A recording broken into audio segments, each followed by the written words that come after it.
Budget mechanical keyboards have absolutely plummeted in price in recent years. It's becoming difficult to argue for purchasing keyboards in triple digit price ranges when one half the price can function and perform nearly as well.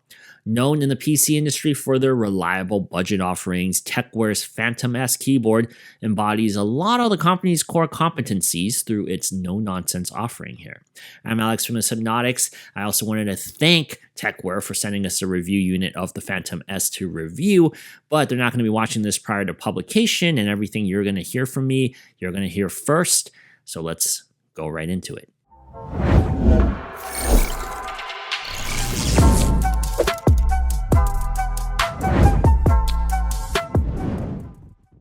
As a 75% layout, the Phantom S has 80 keys alongside a tiny square digital screen and a volume knob. This is a plastic case and it certainly feels that way upon touch.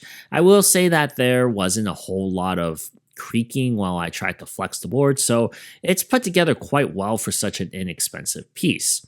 However, it doesn't feel premium at all.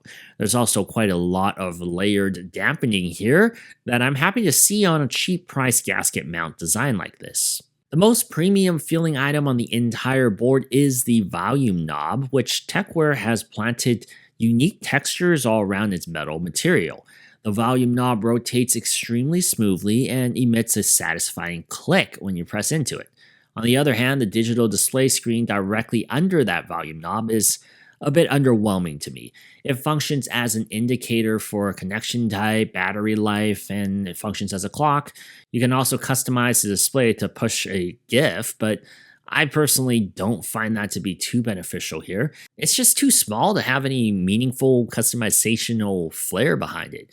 I would rather have seen Tecware just not have this, as the board layout would, in my opinion, actually look cleaner and more minimalistic than it already is without it there. Then there are two adjustable angles on top of the OEM profile thanks to a standardized feet placement on the back of the case. I think the form at the natural height is pretty comfortable already typing, but I do have it set, I think, one level higher for my own personal usage, so that's my preference there. The board layout itself is quite standard without really any deviation from what you'd expect on here. The extra 3 keys form a column under the digital display, but everything else is well spaced and easy to access with your fingers. This board comes with red linear switches that are complemented by double-shot ABS keycaps. They sound about as you'd expect from red linear switches, pretty basic there.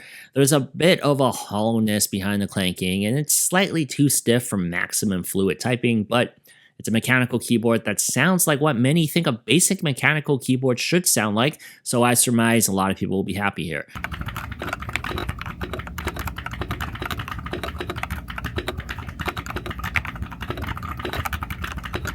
I also did a little bit of MMORPG gaming on here, and the Phantom S was perfectly fine for that.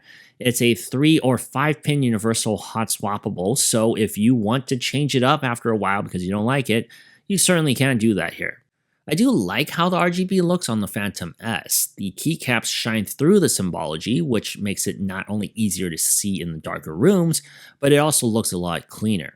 The symbology contains the concentration of RGB colors, and it just looks refined here. The 3-tone color scheme is rather generic, yet then again, the combination of black, white, and gray does have like a phantom vibe behind it, thus matching the namesake.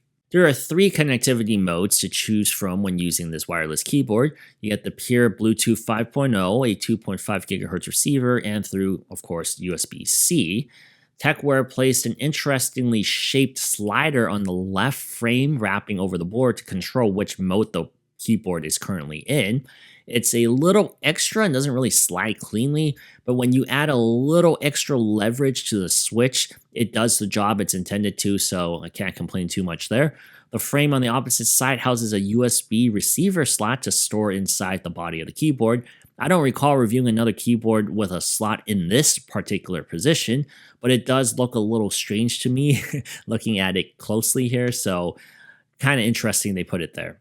Now, one of my main annoyances with this keyboard is that it misses my first key press when waking up from sleep. It's a wireless keyboard headache that I see on lower priced products, and it rears its ugly head on the Phantom S. After a while, I got into the habit of pressing what I call a phantom press, pun intended. But I press this key. I just press a key before I hit the actual first letter of something I'm spelling and typing on.